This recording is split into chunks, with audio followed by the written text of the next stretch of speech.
जनगण मन अधिनायक जय हे भारत भाग्य विधाता।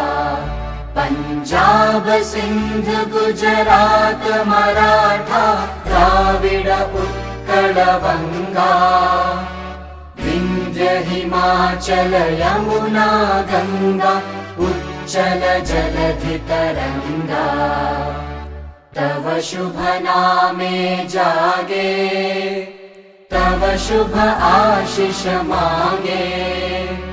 गाहे तव जय गाथा जन गण मंगलदायक जय हे भारत भाग्य विधाता।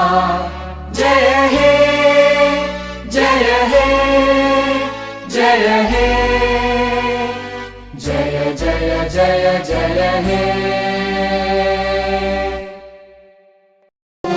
किसी भी मायने में कम नहीं मान सकते, क्योंकि हर व्यक्ति ने अपने प्राणों की आहुति दे दी, तो उसका योगदान कैसे कम होगा? उसने तो अपना सब कुछ समर्पण कर दिया ना।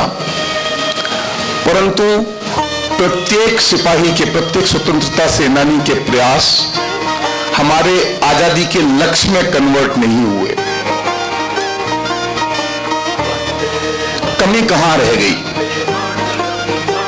उन्होंने आजादी की लड़ाई तो लड़ी, परंतु उनके अभियान दीर्घजीवी नहीं हुए। उन्होंने जो मार्ग अपनाया वो उनमें उनका स्वयं का जीवन लंबा नहीं रह सका, और अपने अभियान के कुछ ही वर्षों में उन्हें अपने जीवन की आहुति देनी पड़ी। देश के कुछ नेताओं ने, खास तौर से महात्मा गांधी ने इस बात को समझा कि आजादी पाने के लिए हमें अपने आप को बचा करके रखना पड़ेगा, और यह आंदोलन तब तक चलना चाहिए जब तक कि हम अपनी आजादी के लक्ष्य को हासिल नहीं कर लेते हैं। तो उन्होंने वैसी नीतियां अपनाई कि कोई उनके कॉलर को पकड़ ना सके, कोई उनके कंधे पर हाथ ना रख सके, कोई उन्हें ऐसे किसी अपराध का दोषी करार ना दे सके जिसके बदले में उनके प्राण लिए जा सकें। अगर अनेकों की तरह वह भी इसी तरह कोई काम कर बैठते और उनके प्राण चले जाते, तो इस देश भर में इस आजादी के आंदोलन को कौन संगठित करता, और कैसे हमें वह दिन देखने को मिलता जब हम आजाद हो सकें। इसलिए हम सब अभी युवा हैं, हम में जोश है, हमारे पास भी एक मिशन है, हमें भी अपने जीवन में कुछ हासिल करना है।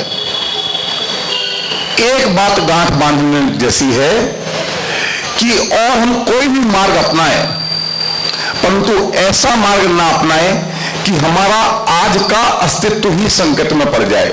यदि हम ही ना रहेंगे तो हमारे मिशन को कौन आगे बढ़ाएगा? हम जैसे हैं ही कितने, बहुत थोड़े लोग हैं ना, और हम नष्ट हो गए तो कौन इसको आगे बढ़ाएगा? और हम कोई यूं हवा फूंक मारा किसी ने और हम तैयार हो गए, ऐसा नहीं है। हम भी वर्षों की साधना से इस काम के लिए, इस लक्ष्य की प्राप्ति के लिए तैयार हुए हैं।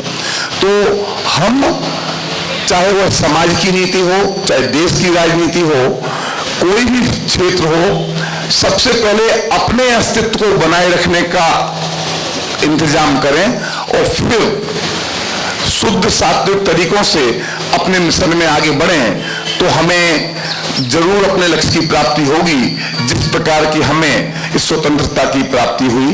यही मेरा इस अवसर पर संदेश है।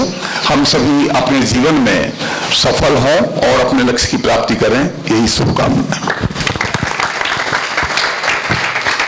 बहुत बहुत धन्यवाद आदरणीय भाई साहब को।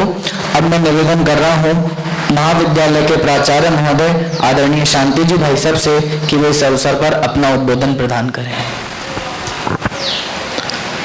सबसे पहले मैं बैठकर बोलने की स्वतंत्रता आपसे चाहता हूँ। जिसने बताया जगत को प्रत्येक कण स्वाधीन है, करता न धरता कोई है, अणु अणु स्वयं में लीन है, आत्म बने परमात्मा, हो शांति सारे देश में, है देश ना सर्वोदयी महावीर के संदेश में। स्वतंत्रता हमारा आत्मसिद्ध अधिकार है, ऐसा हम जानने वाले, कण कण की स्वतंत्रता को स्वीकार करने वाले, क्या जन जन की स्वतंत्रता का हम मान नहीं रखेंगे? निश्चित रूप से हमें इसका भान होना चाहिए। जैसा आज़ादी के 75वें वर्ष को हम मनाने जा रहे हैं, सचमुच में ही हम उस आज़ाद भारत में जन्म लिया, इसलिए हमें उसकी कल्पना नहीं हो सकती है। जिन्होंने गुलामी में दिन गुजारे होंगे उन्हें उसकी कल्पना हो सकती है, लेकिन जब बड़ी मुश्किल से यह आज़ादी हमें मिली हुई है तो उसे बनाए रखना निश्चित रूप से हमारा कर्तव्य होना चाहिए। जब हम अपने अधिकारों की बात करते हैं, स्वतंत्रता यदि अधिकार है तो निश्चित रूप से हमारे कुछ कर्तव्य भी निश्चित रूप से होने चाहिए। छोटे छोटे कर्तव्यों से परतंत्रता, कोई दूसरा आकर के हमें परतंत्र कर दे इतना ही नहीं है, हर किसी क्षेत्र में दूसरे की तरफ देखना वो परतंत्रता ही है। इसलिए हम हर क्षेत्र में स्वतंत्र हो तो पूरा देश सहज ही स्वतंत्र होता है। इसलिए हम अपना कर्तव्य करें। हम विद्यार्थी हैं, विद्यार्थी का है कर्तव्य ज्ञानार्जन करना। ज्ञान के क्षेत्र में यदि देश स्वतंत्र होगा तो उसे कोई परतंत्र नहीं कर सकेगा। तो हम अपने कर्तव्यों का पालन करते हुए देश की स्वतंत्रता बरकरार रखने में हम अपना योगदान दें। पुनः आप सभी को हार्दिक हार्दिक शुभकामनाएं। अधिक देर तक पानी में खड़े रहने की परतंत्रता मैं आपको नहीं करना चाहता, इसलिए पुनः शुभकामनाओं के साथ जय जिनेंद्र, जय हिंद। बहुत बहुत धन्यवाद आदरणीय भाई साहब। इस बारे में भी सबको बहुत कंफ्यूजन हो रही है कि 75वां है कि 76वां है। स्वतंत्रता दिवस तो 76वां है, लेकिन आजादी के 75 वर्ष इस बार पूरे हुए हैं, तो इस बात का ख्याल हमें रहना चाहिए। और अब हम सभी प्रवचन हॉल में प्रवेश करेंगे और आदरणीय दादा का जो स्वतंत्रता दिवस का विशेष व्याख्यान है उसको हम सुनेंगे। उसका प्रसारण अभी प्रवचन हॉल में चलेगा। सभी विद्यार्थी अभी प्रवचन हॉल में पहुंचे और सभी महानुभावों का बहुत बहुत धन्यवाद।